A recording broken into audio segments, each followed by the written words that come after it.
Bismillahirrahmanirrahim.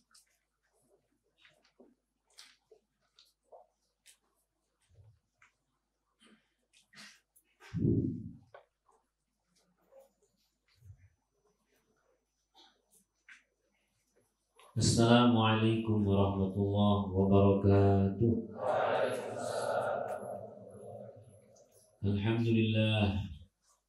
Alhamdulillahilladzi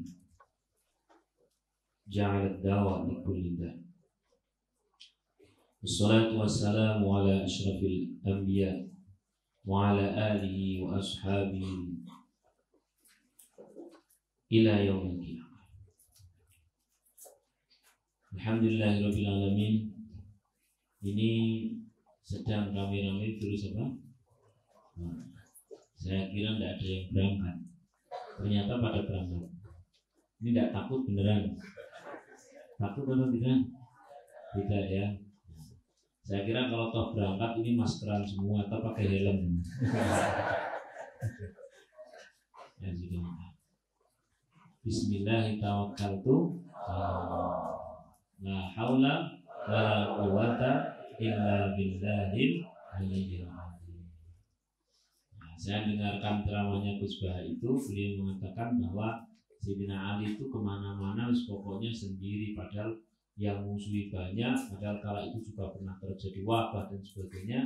Beliau berkata adalah bahwa yang namanya ismah atau penjaga itu adalah ya memang Allah Subhanahu wa ta'ala. Allah Subhanahu wa ta'ala. Dan setiap manusia itu sudah ada takdirnya masing-masing. Yang waktu itu apabila kita lihat Lauhil Mahfuz, nah, ada orang misalkan kita itu takdirnya adalah matinya kenapa? Misalkan matinya karena mendem cinta gitulah ya. Umpama tiwas kesana kemari pakai masker khawatir corona, ternyata matinya apa? Atau matinya kecelakaan, ternyata ngangguronol dengan masker ketakutan tentang corona, matinya apa? Kecelakaan. Wis pokoknya begini aja. Kita sebagai orang Islam dia tetap ikhtiar dengan cara menjaga kebersihan. Tetap ikhtiar dengan cara menjaga kebersihan. Jangan sampai diri kita sembarangan. Sejak dari dulu kan sebenarnya kalau kita ini sebelum masuk rumah, begitu masuk rumah langsung cuci tangan dan sebagainya. Hanya sejak ada corona itu terus kemudian baru ingat. Maka pasti ada hikmahnya. Nah, teman-teman semuanya, dan yang lebih penting dari ini, barangkali ada hikmah-hikmah besar. Salah satunya adalah agar kita memupuk lagi ketauhidan kita kepada Allah Subhanahu wa ta'ala.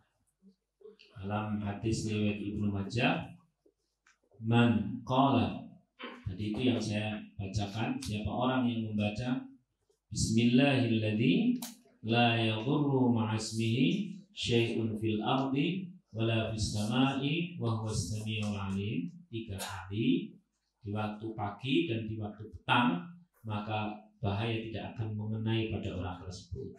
Memang artinya apa? Bismillahilladzi la yadurru ma'asmihi syai'un fil ardi wala fis sama. Dengan Bismillahilladzi, dengan menyebut asma Allah, yang dengan asma Allah itu tidak pernah akan berbahaya apapun bentuk bahaya yang ada di langit dan bumi. Cerah? Ini tinggal meyakini saja. Kok umpamanya mati? Nah, kata Habib Taufik, kok umpamanya mati? Dalam kondisi saudara berangkat mencari ilmu, maka matinya mati husnul khotimah. Padahal jatah matinya hari itu. Kok dilelah pas orang mangkat ngaji, berarti matinya di rumah sedang browsing. Nah, sama-sama mati, ya kita ini pasti mati kan, cepat atau lambat. Pakai corona, dan sebagainya, tetap ya juga mati. Bukan bermaksud meremehkan, enggak. Maksud saya begini, ya khawatir wajar, waspada harus, tapi kemudian ketakutan terhadap corona sampai melebihi ketakutan kita kepada Allah, wah itu masalah. Persis seperti ada orang takut miskin, saking takutnya miskin, dia sehingga ketakutannya melebihi takut kepada Allah. Apa buktinya? Kuatir orang payu dagangane ngapusi. Berarti kan dia ketakutan miskin melebihi takutnya kepada Allah. Ada lagi takutnya kalau hidupnya itu tidak nikah. Akhirnya dia nabung bersama pacarnya. Paham nabung ya? Kuatir orang jadi jodoh nih, terus akhirnya nabung bersama. Pokoknya segala kekhawatiran, yang kekhawatiran itu berlebihan melebihi takutnya kepada Allah, biasanya nanti efeknya kurang baik. Nah, oleh karena itu Bismillahirrahmanirrahim. Asli saya tadi siang itu mikir iki ono sing makan ora, iki ono pengumuman ngene corona, ono sing corona dan sebagainya. Ada yang berangkat dan saya bilang sama istri, orang sing mangkat ya udah kita berdua aja, malahan romantis. Gitu. Oh, ternyata ono sampean jangan ganggu tenang.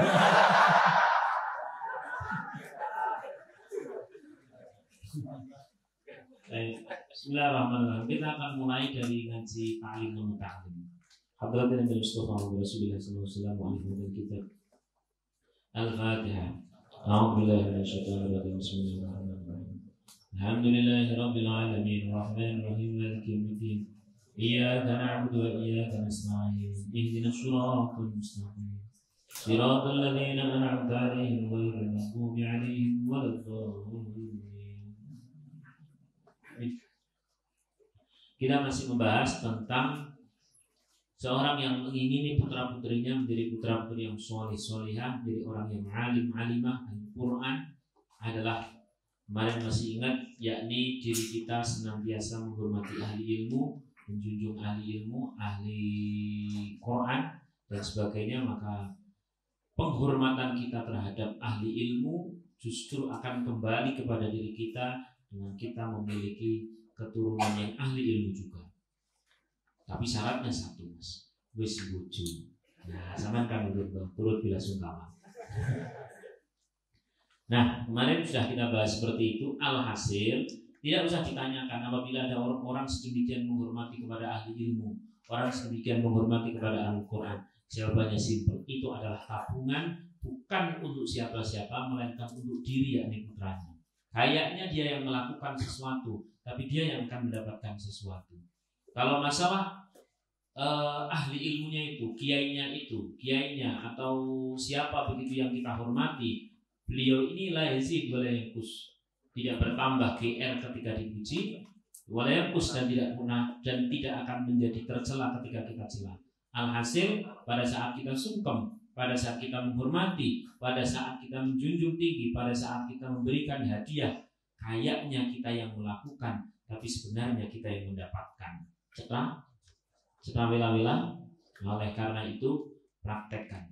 Apalagi itu dari golongan para habaib. Ada habaib A, ada habaib B. Saudara tidak cocok dengan salah satunya, yang saudara cocoki silahkan sanjung-sanjung, yang saudara tidak cocoki silahkan diam dan husnu. Cetra wila-wila. Dengan seperti itu insya Allah kitanya yang selamat. Nah, kita akan lanjutkan. Bismillahirrahmanirrahim.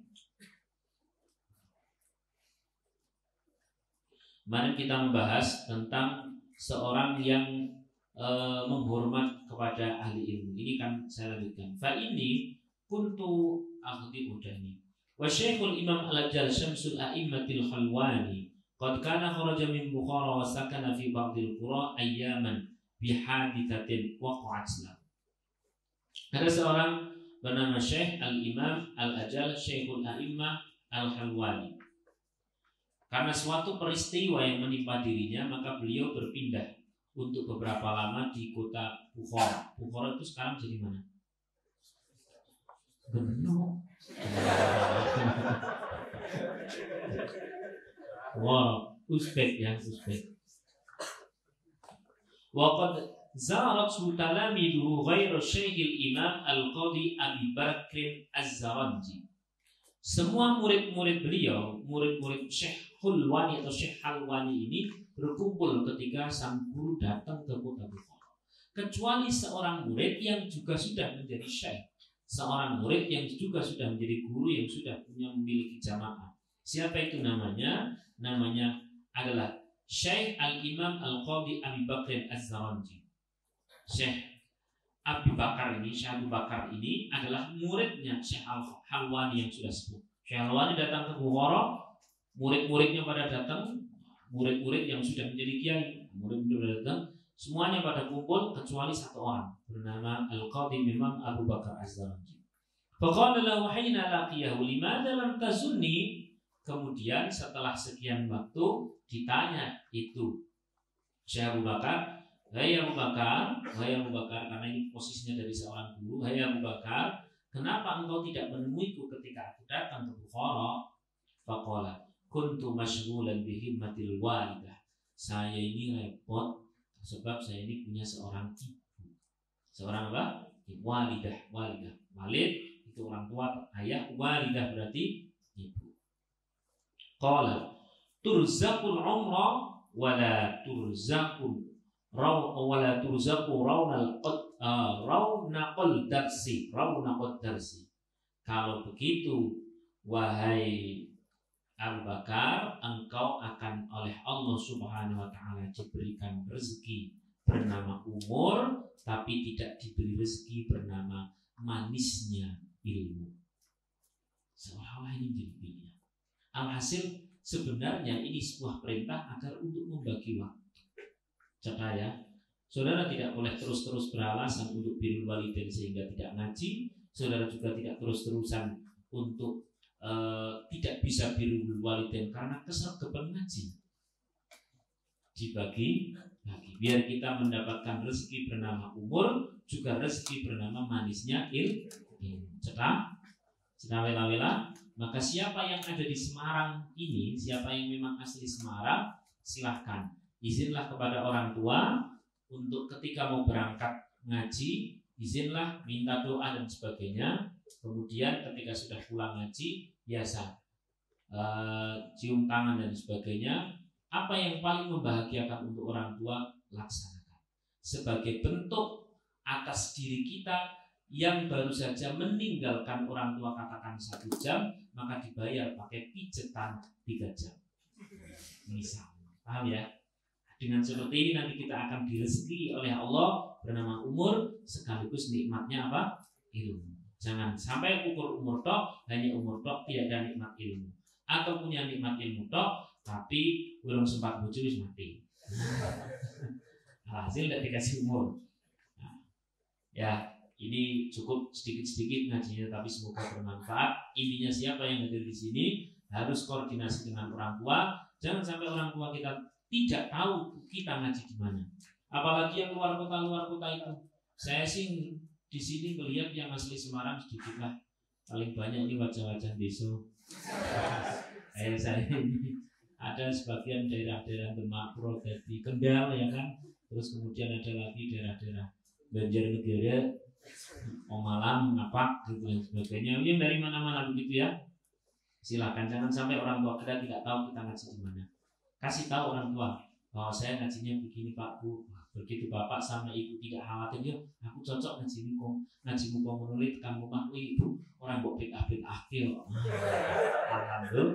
Nah coba yo sing wis lu yo coba sing wis ngaji di surga ora kaluan tekan rumah koyo nabi gitu. Wah pun salah kecuali dari. Masya Allah. Dilalah oh kulo bid'atin dolar, apapun masalahnya wis pokoke kulo bid'atin dolar. Jadi kayak apa sing apapun masalahnya satu kuncinya. Jangan. Oleh karena itu dikoordinasi sama orang tua. Pak, Bu, saya ngajinya seperti ini. Ngaji saya ini justru insya Allah hasil ngajinya bisa memuliakan Bapak, memuliakan Ibu. Karena apapun babnya saya selalu mengingatkan birrul walidain. Karena apapun doanya, saudara teliti sejak awal adanya pengajian ini sampai hari ini, tiap kali ada doa pasti mendoakan siapa? Bisa teliti kan? Nah, gitu. Maka muliakan orang tua, buktikan bahwa diri kita sudah ngaji dengan cara birrul walidainnya tambah. Pada saat orang tua kita semakin sepuh dan diri kita semakin dewasa, maka akan semakin sering terjadi perselisihan. Betul atau tidak?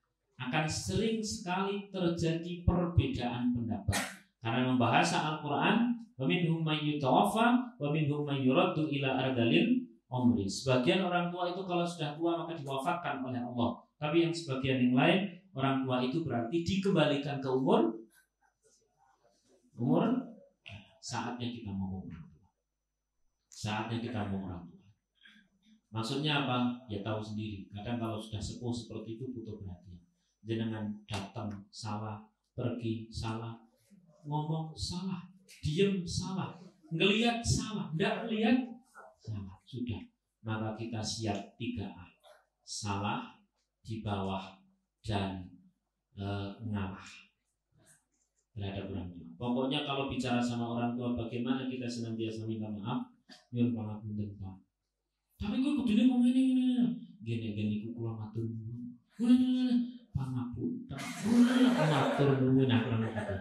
Jangan debat. Tapi kok kudune entuk kaya nggih niku matur nuwun kula pun dipatus. Kita kerem ora nggih. Wong tiyane nggih kados niku lho kerem ora? Nggih insyaallah. Padahal asli jenengan ya Allah. Ini bapak kenal aku manusia apa alien to ya. Ngomong gitu. Tapi tetap di hadapan orang tua kita tetap harus manis dan sebagainya. Bukan berarti ketika di belakang orang tua kita ngerasani, juga jangan. Itu dosanya lebih besar. Di belakang orang tua itu bukan di saat kita duduk bersama teman, tapi saat kita di atas sajadah kemudian kita berdoa, ya Allah. Ya Allah, satu sisi ya Allah, saya ingin birrul walidain. Di sisi yang lain ya Allah, saya kok tidak pas sama pilihan orang tua ya Allah. Engkau maha tahu ya Allah. Bila memang dia jodohku ya Allah, yuk dia mana? Saya kadang-kadang ada sintomen kakak sini istighfar dulu. Tidak mau Ustaz, pada mau istighfar. Lah kenapa tidak mau istighfar? Khawatir iya. Istighfar khawatir iya. Masih belum paham. Wes pokoknya seperti ini. Saya sudah berulang kali sampaikan. Termasuk yang kemarin-kemarin sudah pada mengeluh tentang sebentar lagi menikah tapi sama orang tua ditunda sampai 1 tahun mendatang. Itu sudah berulang kali terjadi dan terus terjadi. Pada saat mumet buntu kayak ada solusi, begitu ternyata dengan satu kata kunci. Apa itu? Saya tanya, Mas, adakah yang lebih tinggi dibanding orang tua? Jawabannya, ya tidak ada. Ada atau tidak? Ada di siapa? Allah laporkan. Yang tadinya 1 tahun lagi, alhamdulillah jadi 2 bulan lagi. Alhamdulillah. Oh no. Kata kuncinya jangan menyakiti hati orang tua. Setelah Bismillahirrahmanirrahim. Ya, Al-Fatihah. Ar-Rahmanir-Rahim Maliki yaumiddin iyyaka na'budu wa iyyaka nasta'in ihdinas siratal mustaqim siratal ladzina an'amta 'alaihim ghairil maghdubi 'alaihim waladdallin. Amin. Ngaji taklim kali ini kita mendapatkan satu kesimpulan, yakni bagaimana menyeimbangkan antara dengan guru dan dengan orang tua. Dengan guru kita akan mendapatkan nikmatnya ilmu, dengan orang tua kita akan diberi rezeki umur. Umur tanpa ilmu nyaris tidak ada guna. Ilmu tanpa umur juga pendek. Oleh karena itu silakan bersama-sama penting. Baik, kita akan masuk di ngaji Unwanul Hikam. Kalau yang besok pagi Hikam Ibni Athaillah, kalau yang ini Unwan Al-Hikam li Syekh Abdul Fat Al-Busti Al-Hasani. Kalau yang berapa? Mas Reza?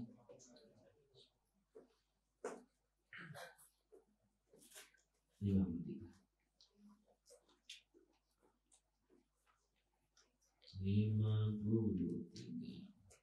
Mau selesai nih.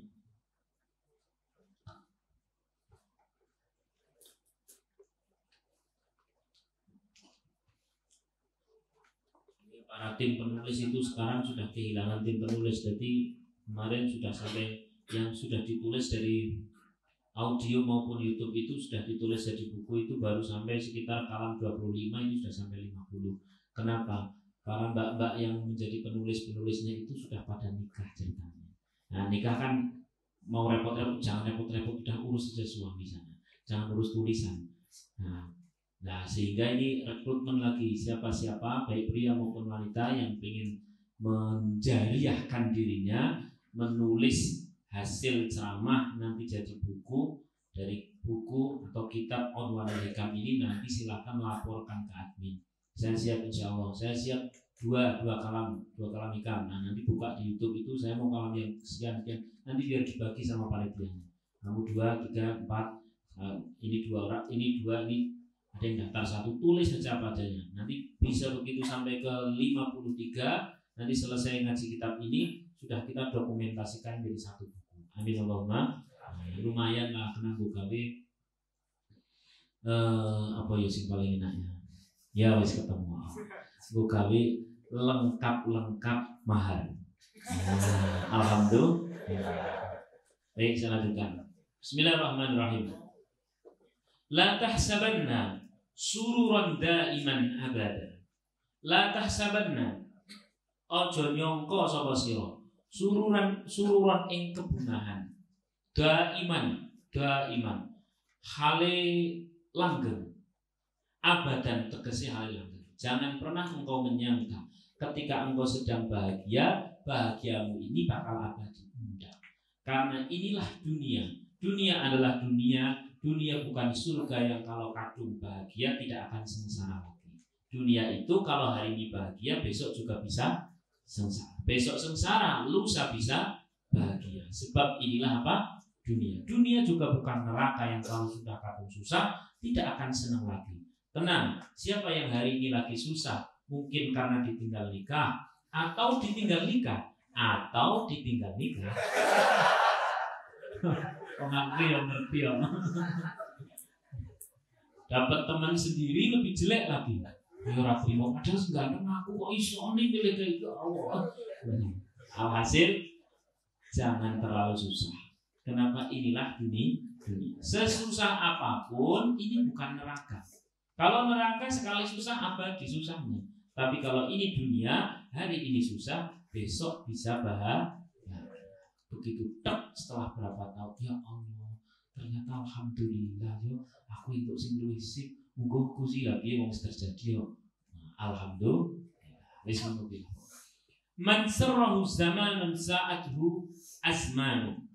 Orang yang digembirakan oleh suatu zaman atau dalam suatu zaman orang itu gembira, maka sa'athu asmanu, dia juga pasti akan disusahkan di beberapa zaman yang lain. Maksudnya persis seperti yang tadi saya sampaikan. Kalau yang awal ini adalah bahasa yang paling simpel, gilir gumanti. Gilir gumanti itu bergonta-gantinya susah dan senang. Kalau dalam bahasa kitab Ibnu Athaillah itu adalah bagaikan siang dan malam. Nah, simpelnya dalam kalam yang pertama kita disadarkan oleh Syekh Abdul Fath Al-Busti bahwa inilah dunia. Yang namanya dunia itu hari ini susah, besok senang, hari ini senang, besok susah. Maka apa kata Rasulullah, ajaban di amril mukmin. Orang mukmin itu selalu mengagumkan perkaranya dan selalu menjadi kebaikan. Ketika senang dia bisa bersyukur, ya, bisa apa? Bersyukur menjadi kebaikan. Ketika susah dia bisa bersabar. Sabar pun menjadi apa? Kebaikan.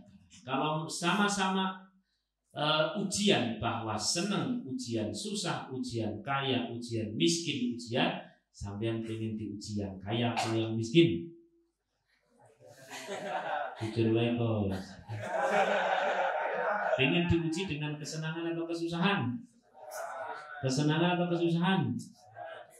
Inginnya kuwi, tapi ora iso. Kenyataannya begini mas. Dalam bahasa hadis qudsi disebutkan demikian. Inna min ibadi, sebagian dari hambaku, man la yasluhu imanu illa bil faqri. Manusia-manusia yang memang imannya tidak akan semakin naik, takwanya tidak akan semakin tebal, takwanya tidak akan semakin optimal illa bil faqri, kecuali dalam kondisi susah. Jadi susahnya itu memang dibutuhkan untuk memperkuat iman. Contoh yang paling gampang, sampean misal tak cerita ini tak tambah dikit. Jangan misalkan lewat arteri gitu ya. Jam berapa? Jam 1 malam. Lagi bahagia banget. Lagi nyanyi misalkan. Saya ini Coro cah lanang nyanyinya apa? Wah. Wah, pokoknya ya waktu ya Raisa. Wis pokoknya nyanyi lagi. Terus kemudian 500 meter di depan itu kayak ada orang bawa celurit. Saya tanya, nyanyinya dilanjutkan atau langsung ganti pikir? Nyanyinya lanjut atau jadi doa? Maka betul bahwa yang namanya ancaman kesusahan itu lebih dapat mengingatkan seorang hamba kepada Allah. Boleh jadi dengan adanya corona ini biar kita semakin banyak taubatnya, semakin banyak sujudnya. Kalau memang semakin sedikit masker tidak apa-apa, yang penting harus semakin banyak zikirnya. Oke ya? Wah, tuku masker nggak ketemu. Sudah bismillah, maskerku adalah zikir. Lumayan, nggak update status. Gitu ya. Kenyataannya selalu begitu. Ini yang sudah menikah, saya tanya. Satu ketika anak sakit, masih kecil gitu ya, masuk ke rumah sakit, rasanya kan sedih. Begitu keluar dari bilik, begitu keluar dari ruang, terus ketemu masjid. Masya Allah, masjid itu sedemikian menarik. Asli masjid, apalagi dapat kabar kalau anaknya mau operasi, bawa ikut belum masjid. Ada gitu, ya Allah, ikut masjid. Saya tanya, sujudnya sebentar apa lama? Doanya biasa atau nangis? Sholatnya khusyuk atau super khusyuk? Tapi besok pas anaknya sudah sehat, sudah sekolah biasa, kira-kira sekhusyuk kemarin atau tidak? Maka buktinya lebih sering yang namanya kesusahan itu memberhasilkan ketakwaan seseorang. Andai saudara memang bisa bahwa dengan kebahagiaan semakin dekat, lebih bagus, silakan, lebih bagus. Tapi kenyataannya yang namanya kesenangan, kebahagiaan itu sering melalaikan. Sampai misalnya umur kan masih muda, ya umur masih muda, terus kemudian disuruh mobil yang mengkilat meling-meling membuka mojo. Terus diajak reunian bareng, orang-orang ketemu mantan, kan tetap di Klason. Harus mendingan nyesel kurang gue. Alhasil yang namanya kesenangan itu lebih sering menggagalkan ketakwaan dan memberhasilkan kesombongan. Kecuali bagi orang-orang yang dengan kapasitas tertentu. Saya dicurhati oleh orang yang kaya, tapi soalnya beliau punya rumah sakit 1, rumah sakit 2, terus kemudian invest di hotel ini itu dan sebagainya. Pokoknya banyak. Sekolahan ini itu dan sebagainya, bisnisnya juga nasional dan sebagainya. Gimana ini Ustaz? Ini aset saya. Saya bilang, tenang. Semoga kapasitas imunitas keimanan antum sudah sesuai. Memang sudah pada kapasitasnya. Ini tidak ada masalah. Alhasil pada saat bahagia, banyak aset, banyak kemewahan, tapi tidak gemerlap dengan itu semua, is okay, monggo silakan. Maka siapa yang hari ini memiliki kenikmatan apa, cobalah kenikmatan itu dibuktikan dalam ketakwaan. Biar nanti kalau pas ditambah lagi, kita buktikan lagi. Tapi itu bukan barang mudah. Wong kita punya HP saja loh. Begitu buka Instagram awalnya kajian suwi-suwi yang lantur. Yo dilarang mepet lho, kono model topik itu lho. Tetap dilirik. Nah, biar hanya sekedar nikmat bernama HP saja sudah gagal keimanan kita. Terus kemudian sing nom-nom kono kuwi ono assalamualaikum, begitu dibuka DP gambar cewek ayu, ya Allah, iki sapa kok kesasar kok piye. Alhamdulillah kok ini hasil doaku semalam ya.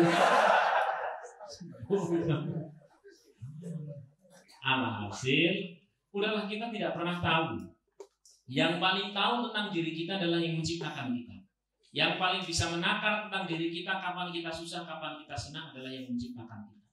Pasrah saja. Nek dong pas seneng yo piye ben dadi syukur, nek dong pas ora seneng yo piye ben dadi sabar. Tapi sabar itu berat. Ya memang pahalanya itu surga. Nek ringan apa? Senang. Ya Allah. Wis pokoknya pasrah saja sama yang menciptakan kita. Dia itu Subhanahu wa ta'ala yang paling paham tentang diri kita. Kapasitasnya, takarannya seberapa, untuk siapa, kenapa tidak kesasar ke samping, ke kanan kiri dan sebagainya sudah. Dia yang maha mengatur, kita tinggal menjalankan. Kok ada juga masih berat tentang sebuah kesabaran, maka dalam tasawuf itu ada bahasa sedemikian. Kesan simpelnya yang namanya syukur dengan sabar itu kayaknya berat apa? Sabar kan?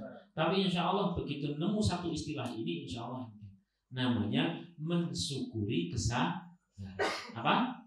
Mensyukuri kesabaran. Apa itu mensyukuri kesabaran? Kita ini fokus kepada hadiah atau fokus kepada keridhaan Allah di tengah-tengah kesabaran, sehingga sakitnya itu tidak begitu terasa. Kenapa? Fokus hadiahnya. Kenapa? Fokus keridhaannya. Keridhaan Allah itu sudah mencukupi seluruh hadiah dunia maupun akhirat. Bagi orang yang paham, hasbunallah, cukup. Tapi bagi kita yang masih awam-awam seperti ini, okelah, diberi iming-iming apa surga, diberi iming surga, kadang-kadang belum pengen. Wong sampean nek takoni duit sak truk karo ganjaran sak gunung milih ndi?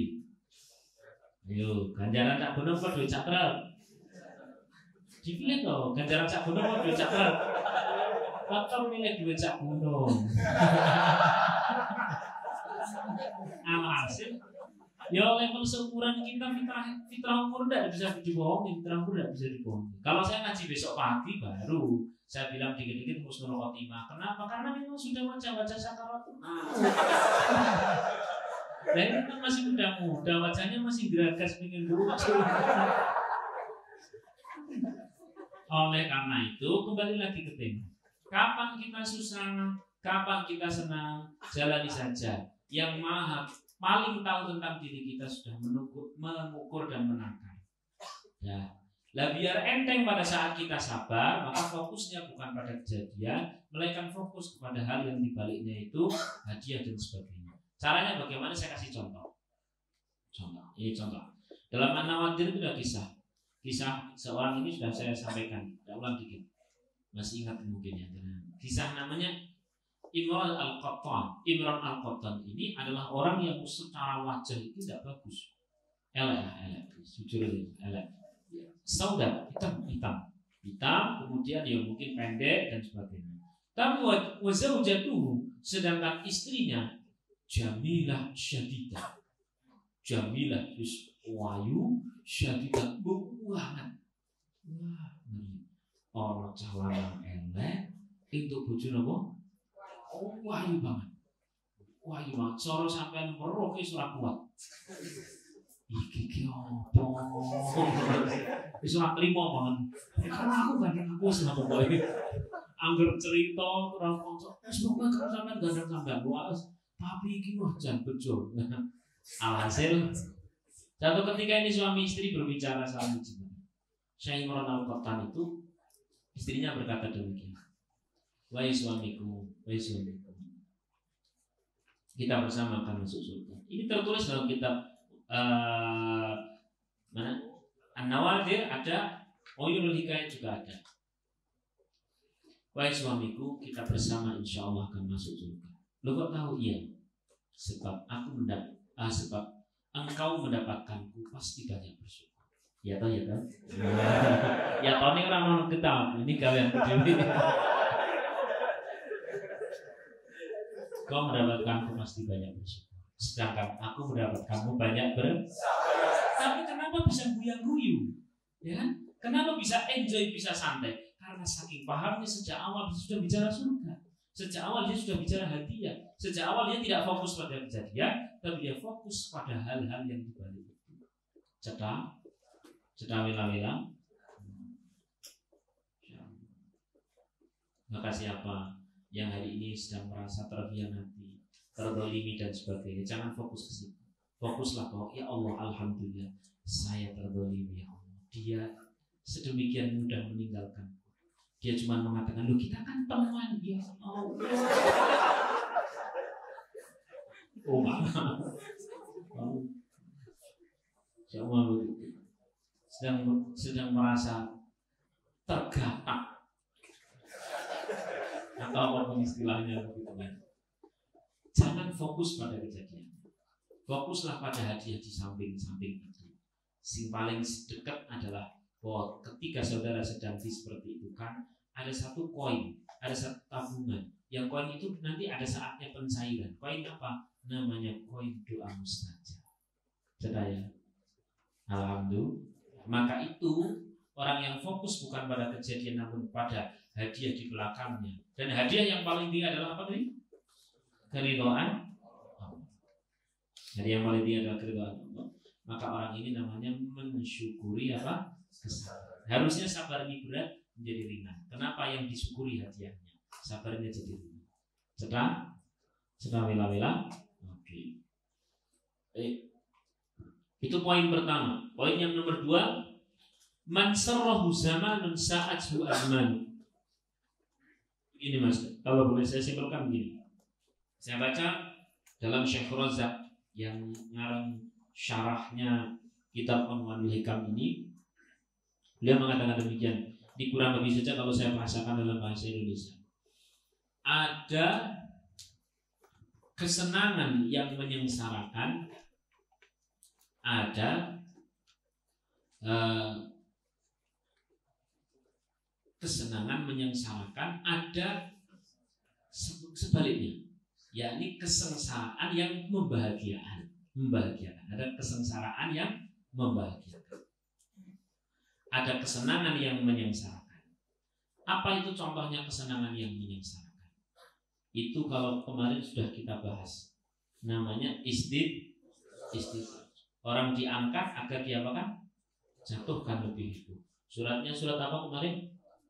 Al-An'am. Ayat berapa? 4. Ya lumayan lah, nanti yang bisa jawab dapat hadiah umroh. Ya minimal brosurnya dulu. Istidraj.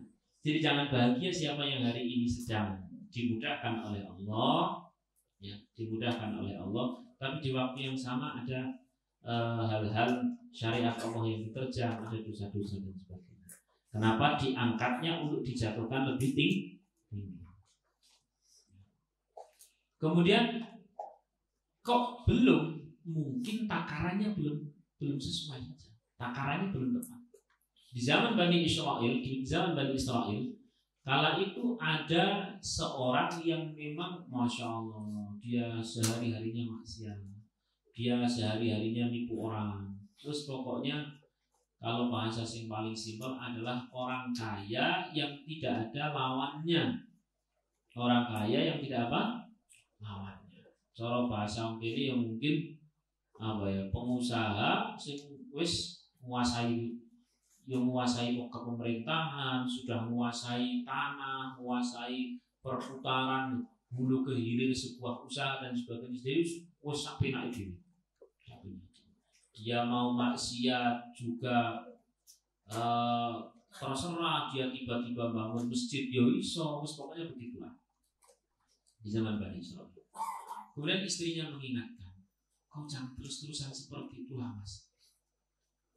Kau jangan terus-terusan seperti itu. Bahaya kalau kau terus-terusan seperti itu.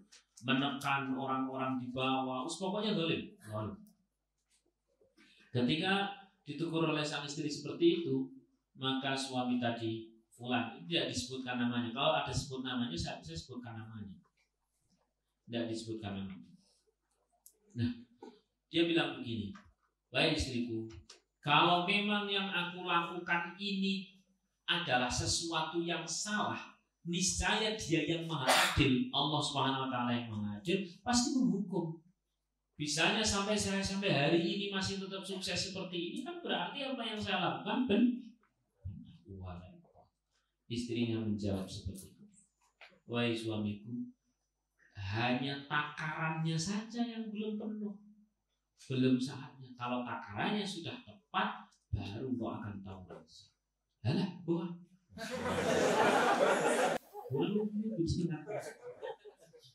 Orang kalau sudah gelap kan seperti itu. Masih ingat ya pelajaran kemarin? Air putih. Ketika seorang melakukan dosa, dalam bahasa hadis nukitat binuktatin sauda, akan di dalam hatinya fi qalbi akan diberikan titik hitam di dalam hati seseorang tadi. Ketika melakukan kesalahan tadi, titik hitam lagi, kesalahan lagi, titik hitam lagi. Terus semakin melakukan kesalahan, maka bagaikan air putih yang sudah keruh. Ketika sudah keruh, maka sudah tidak peka. Jangankan di dalamnya ada debu atau tidak, dalamnya ada paku aja tidak sadar. Oke, dia mengatakan seperti itu. Sang istri menjawab, takarannya saja dulu. Singkat cerita kemudian, saat itu dia memang mau memiliki sesuatu. Kalau zaman sekarang mungkin proyek atau apa, yang memang harus proyek itu dengan cara adalah, maaf, zaman biyen ada istilah namanya lebon. Tahu lebon? Ngerti ini Pak lebon. Lebon. Tumbal. Maka dia bunuh anak kecil. Begitu dibunuh anak kecil, baru kala itu mulai dilalah Nabi di zaman itu tidak bisa tidur. Nabi di kala zaman Bani Israil tidak bisa tidur. Ini ada sesuatu yang tidak beres. Ini ada sesuatu. Ini akan ada sebuah siksa yang luar biasa dan sebagainya. Terpaut sebentar, ada orang merasa kehilangan anak, terus kemudian dicari ternyata yang membunuh ini. Baru setelah itu, kalau zaman dulu kan hukumnya hukum pancung, udah habis itu semua harta ditarik sama Nabi zaman itu dan dipancung dan sebagainya. Istrinya berkata, nah kalau ini takaran dosamu sudah pas. Sedang. Maka siapa yang hari ini melakukan dosa kok diberikan kemudahan? Lihat surat apa tadi? Ayat berapa? Yes. Berarti itu namanya kesenangan yang menyengsara. Na'udzubillahi min. Sebaliknya ada kesengsaraan yang membahagiakan. Kesengsaraan yang membahagiakan ini juga pelajaran kemarin. Sudah berulang kali saya sampaikan beberapa contoh. Contoh salah satunya seorang gadis di zaman siapa namanya? Raja siapa? Umar bin Abdul Aziz. Umar bin Abdul Aziz, Umar bin Khattab. Umar bin Khattab. Raja Umar bin Khattab. Khalifah Umar bin Khattab. Kala itu susu kambing itu sudah di mana-mana selalu dicampur dengan apa? Lalu kemudian ada seorang wanita, seorang gadis itu disuruh sama ibunya suruh nyampur, enggak mau. Padahal tengah malam enggak mau. Loh, ini sudah peraturan khalifah kayak itu. Malam-malam kayak gini apa khalifah dengar? Loh, memang kalau khalifah tidak dengar, tapi kan Allah Maha. Pas lagi seperti itu, pas khalifah lewat. Maka seketika atas kejujuran orang ini, hal yang menyengsarakan karena berhari-hari dirinya tidak laku itu susu kambingnya, sudah berhari-hari dan besok mungkin juga nggak laku, tapi tetap dalam kejujurannya. Ini kan sengsara, betul, tapi membahagiakan.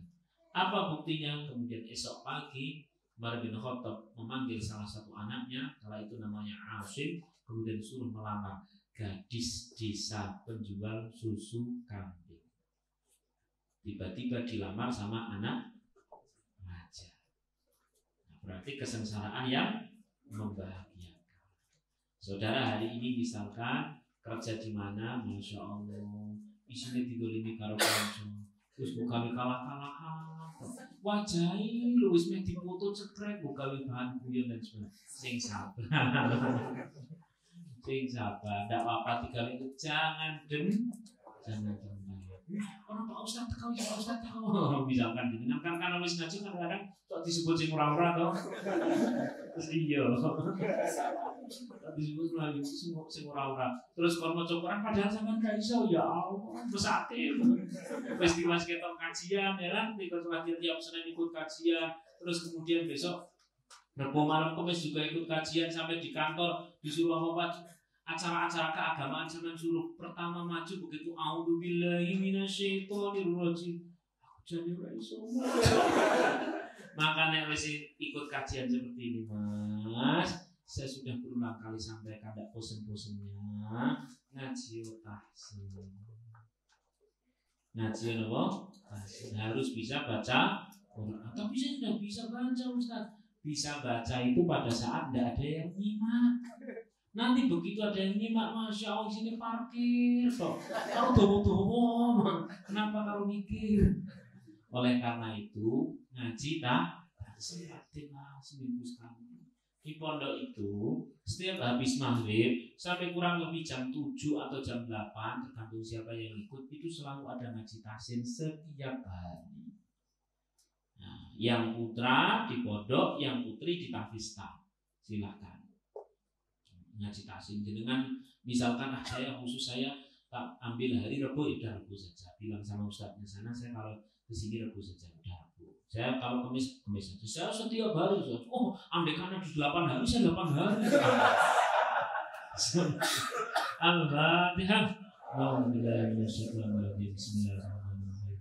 Alhamdulillahirabbil alamin arrahmanir rahim maliki yaumiddin. Iyyaka na'budu wa iyyaka nasta'in ihdinas siratal mustaqim. Shiratal ladzina an'amta 'alaihim ghairil maghdubi 'alaihim waladdallin. Amin. Kita terakhir ternyata sudah kurang 5 menit. Bismillahirrahmanirrahim. Kitab Arba'in fi Fadailil Haramain. Kalau yang di An-Nur Arba'in fi Fadailis Shadaqah. Besok kalau pas Ramadan saya baca Arba'in fi Huquqiz Zawjain. Ada juga kitab Arba'in fi Hifdzil Lisan, dalam masalah menjaga lisan. Bismillahirrahmanirrahim.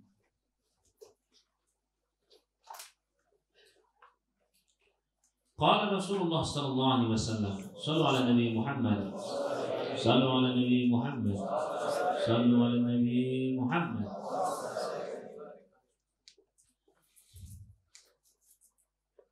Al-ghazi fi sabilillah.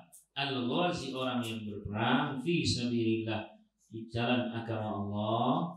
Kalau dulu ada musuh orang-orang kafir harbi, kalau sekarang ya kafirnya kafir dhimmi, maka musuh yang paling nyata adalah hawa nafsu. Kalau jelas-jelas musuhnya hawa nafsu, ya tidak usah nyari musuh orang lain. Jelas ya? Wal hajju, dan orang yang haji, wal mu'tamiru, dan orang yang umrah, wafdullahi, adalah para tamu-tamu Allah. Da'ahum, Allah da'a ngundang sama Allah Gusti Allah hum ing ghazi haj wal mu'tamir. Da'ahum, Allah Subhanahu wa taala mengundang mereka.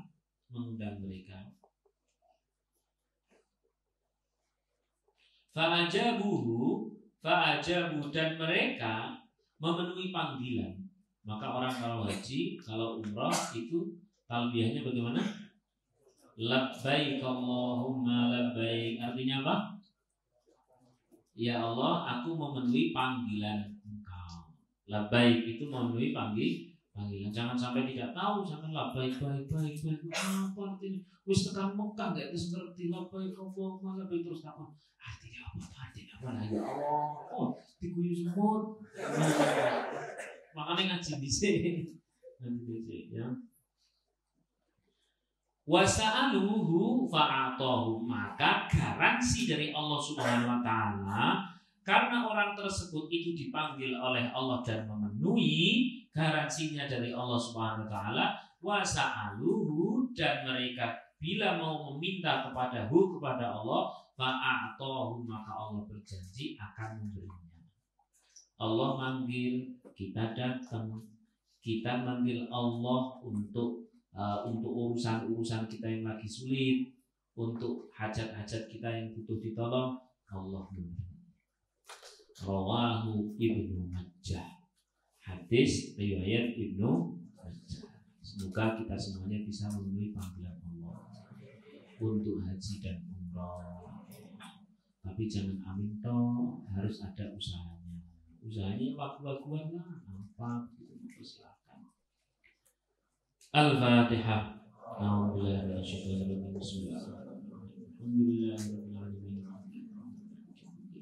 Iyyaka na'budu wa iyyaka nasta'in ihdinas mustaqim. Shiratal ladzina an'amta 'alaihim ghairil maghdubi 'alaihim waladdallin. Mari bersama-sama kita berdoa. Sebelum berdoa, sebagaimana biasa saya kabarkan besok pekan besok ternyata bukan ini ya. Kan besok itu Ambarawa. Ya. Besok ya.